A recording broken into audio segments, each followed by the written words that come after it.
এই যে আওয়ামী লীগ ছাত্রলীগ এটা যদি মারাও যায় মৃত্যুবরণ করে এদের যাতে জানাজা অপহরণ না হয়।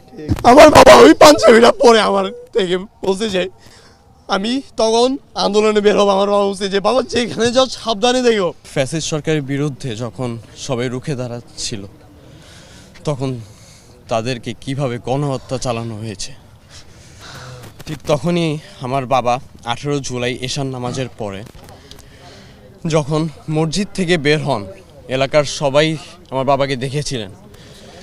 সবাই বলতেছিলেন যে পুলিশ এবং ছাত্রলীগ সৈন্যরা ঘিরে ধরে রেখেছিলেন যাতে আমার বাবা কোনোভাবে বের হতে না পারে। তিনি সচরাচর প্রতিবারই পাঞ্জাবি পায়জামা পরে বের হয়েছিলেন। তো তাদের মতে ছিল যে আমার বাবা হয়তো বা জামাতের কোনো বড় কোনো লিডার বা বড় কোনো পর্যায়ে আছেন, হয়তো আমার বাবা এর সাথে জড়িত। একটা জিনিসই বলার থাকবে যে মুসলিম কান্ট্রিতে যদি নামাজ পড়া যদি আপনার দোষ হয়ে থাকে, মসজিদ থেকে বের হনো যদি তাদেরকে জামাত শিবির বলা হয়, তাহলে তো মসজিদ মাদ্রাসায় যারা আছেন তারাও তো সবাই জামাত শিবির, তাদেরকেও তো তাহলে গণহত্যা করা উচিত ছিল। পরবর্তীতে ইনভেস্টিগেশনে জানা যায় যে আমার বাবার লাশ নাকি দক্ষিণ কাজলার টোল প্লাজার সামনে নাকি ফেলে রাখা হয় রক্তাক্ত অবস্থায়। ওখান থেকে নাকি যাত্রাবাড়ি থানা নাকি তাদেরকে আমার বাবার লাশকে নাকি উদ্ধার করে শাহবাগ থানায় নাকি হস্তান্তর করে এবং শাহবাগ থানা নাকি শাহবাগ থেকে আপনার ঢাকা মেডিকেলে হস্তান্তর করে। আমি আমার বাবার লাশের জন্য আমি ঢাকা মেডিকেলে যাই। পুলিশ আমার সাথে অনবরত তর্ক বিতর্ক করে। এক পর্যায়ে একজন পুলিশ সে বলে যে আমাকে একটা পুলিশ পারমিশন নিয়ে আসতে ঢাকা মেডিকেলে ঢোকার জন্য। আমি বলি যে আচ্ছা ঠিক আছে, আপনি আমাকে পুলিশ পারমিশন এনে দিলে ঢুকতে দিবেন তো? তিনি বলেন যে হ্যাঁ, আমি তো আমাকে ঢুকতে দিব। আমি আমার থানায় আসি, আমার ওয়ারি থানায় এসে আমি অনেক কষ্ট করে তাদের কাছ থেকে একটি পুলিশ পারমিশন নিই। পুলিশ পারমিশন নিয়ে আমি যখন তাদের কাছে যাই, তুমি তোমার বাবার লাশ এমনিই পাবে। আমি বলি যে আমার বাবার লাশ আছে না কি আছে তা তো আমি জানি না, আপনি কিভাবে বললেন যে আমার বাবার লাশ আছে? তিনি বলতেছে যে এখানে যেহেতু তুমি আসছো, তুমি অবশ্যই তুমি ধারণা করে আসছো যে তোমার বাবার লাশ আছে। আমি বলছি যে অবশ্যই না, আমার বাবা তো এখানে ট্রিটমেন্ট অবস্থাও থাকতে পারে, গুলিবিদ্ধও তো হতে পারে, আপনি কিভাবে বলেন এই কথা? যখন তার সাথে তর্ক বিতর্ক চলতেছে, এক পর্যায়ে তিনি আমার গায়ে হাত তুলেন। আমার দুজন বন্ধুরা ছিল, তারা আমাকে যখন পিছনে ঠেলে নেয়, তারা আমাকে বলে যে পিছন থেকে নাকি দুইজন পুলিশ নাকি তাদের রাইফেল নাকি রিলোড করে নিছে আমাকে মারবে বলে। আমার এখনো কনফিডেন্স আছে যে আমি যদি ওই দিন যদি ঢুকতে পারতাম, আমি আমার বাবার লাশ পেতাম। অ্যাটলিস্ট আমি আমার বাবার নিজের লাশটা আমি নিজের হাত থেকে অ্যাটলিস্ট দাফন করতে পারতাম। আমার এখনো মনে আছে ওই পুলিশের সাব ইন্সপেক্টরের নামটা কামরুজ্জামান।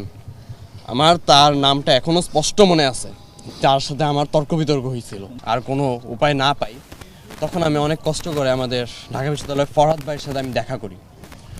ফরহাদ ভাইয়ার সাথে আমি পরিচালকের রুমে যাই যখন, তখন আমাকে পরিচালক বলে যে যেহেতু তোমার বাবা, আমি তোমাকে এখন বলে দেই, তবে তুমি এই কথাটা গোপন রাখবে। কিন্তু এখন যে সময়, তার এই কথাটা গোপন রাখার মতো না। তিনি আমাকে বলেন যে 1000-এর উপরে লাশ হবে। তিনি নাকি আঞ্জুমান মফিদুল ইসলামকে দিয়ে দিয়েছেন। তারপর যখন আমি আঞ্জুমানে যাই, আঞ্জুমানে যাওয়ার পর ঠিক 2 থেকে 3টা ফাইল যখন উঠায়, তখন আমি আমার বাবার ছবি দেখতে পাই। আমি তখনই তাদেরকে বলি যে এই ছবিটা একটু বের করেন কাইন্ডলি। তারা যখন ছবি বের করে আমি আমার বাবাকে স্পষ্টভাবে চিনতে পারি। ওই দিন আমার বাবা সাদা পায়জামা, সাদা পাঞ্জাবি, আমার এখনো মনে আছে এই পাঞ্জাবিটা।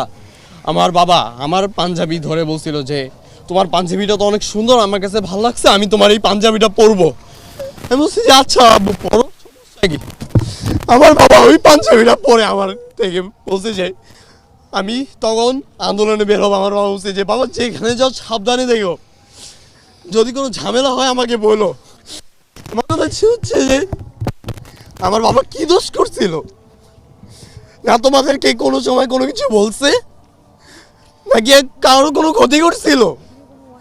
আমার বাবা তো তোমাদেরকে কিছু করেনি, তোমরা আমাকে মারছো। আমার এখনো মনে আছে, আমি বাসা থেকে বের হওয়া মাত্র আমাকে নিয়ে যাওয়া হয়েছিল। নিয়ে গিয়ে আমার ছাত্রলীগের কিছু নেতা ছিলেন একজন, তিনি আমাকে ওয়ারিতে নিয়ে গিয়ে আমার র্যাঙ্কিং স্টেজের সামনে আমাকে ফেলে রেখে এসেছিলেন। আমার এখনো মনে আছে, আমাকে আধা ঘন্টা যাবত মারতেন, তারপর আমাকে ঠান্ডা কড়কড়া ঠান্ডা মানে আমাকে খাওয়াতেন, এরপরে আবার মারতেন।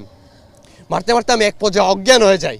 আন্দোলনের আগে যে সময় আমার বাবার সাথে আমার লাস্ট দেখা, তখন আমার বাবা আমার শরীরে দাগ দেখে আমার বাবা আমাকে জড়িয়ে ধরে কান্না করে ফেলছে যে বাবা তুমি কেন যাচ্ছ? আমি বলছি যে বাবা এটা সবার জন্য, আমি একজন ছাত্র, আমার কিছুদিন পর আমি ঢাকা বিশ্ববিদ্যালয়ে যখন অ্যাডমিশন দিতে যাবো, আমি এই কোঠার জন্য যদি বেঁধে যাই, শুধু আমার একার জন্য তো না, এমন হাজারো শত শত ভাইরা আছে যারা কিনা এটার জন্য আমার বেঁধে যাচ্ছে। তো আমি কেন চুপ থাকবো? আমি যদি এটার মধ্যে একজন হই, আমার যে ঠিক আছে তুমি একদম সঠিক কথা বলছো, আমি তোমার সাপোর্টে আছি।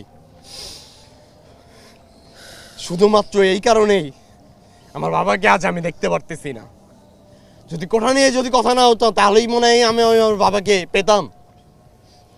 তবে হ্যাঁ, আমি একটা জিনিস নিয়ে অনেক প্রাউড ফিল করি যে আমার বাবা দেশের জন্য প্রাণ দিচ্ছেন, আমার ভাই আমার দেশের জন্য প্রাণ দিচ্ছেন, আমাদের শত শত আমাদের ভবিষ্যতের জন্য আমাদের প্রাণ দিচ্ছেন। এবং এই ফ্যাসিস্ট সরকার, তাকে আল্লাহ আদৌ পর্যন্ত ক্ষমা করবে কিনা তার কোনো নিশ্চয়তা নেই। আমি চাই এই যে আওয়ামী লীগ, ছাত্রলীগ, এটা যদি মারাও যায়, মৃত্যুবরণ করে, এদের যাতে জানাজা অপহরণ না হয়, এদের যাতে মাটি দাফন পর্যন্ত যাতে এদেরকে কোনো কেউ না করে, এদের গোসল পর্যন্ত যেন না হয়, এদের লাশ যাতে শকুনে খায়। এটা শুধু শুধু মুখ থেকে কারো আসে না, কতটা পর্যন্ত কতটা মানুষ কষ্ট পেলে এই সব কথা বলে। একটা মানুষকে কিভাবে নির্মমভাবে হত্যা করে তা আল্লাহ মাবুদি ভালো জানে, আর তারাই ভালো জানে। তারা তো পশুর থেকেও আমার কাছে অধম। এবং যারা ছাত্র সমন্বয়ক আছেন, তাদের কাছে আমার একটাই দাবি থাকবে যে আমরা যারা শহীদ পরিবারের যারা লোকজন আছে, যারা শহীদ, আমাদের কাছে এখনও আমার কিছু ভাইয়েরা আছে তারা এখনও আহত আছেন, তাদেরকে খোঁজ নেওয়া। সরকারের কাছে আমার দাবি থাকবে আমাদের তাদেরকে একটু খোঁজ নেওয়া। তাদের অনেকেই আছেন যারা নিজের মেয়েকেও খুঁজে পাচ্ছেন না।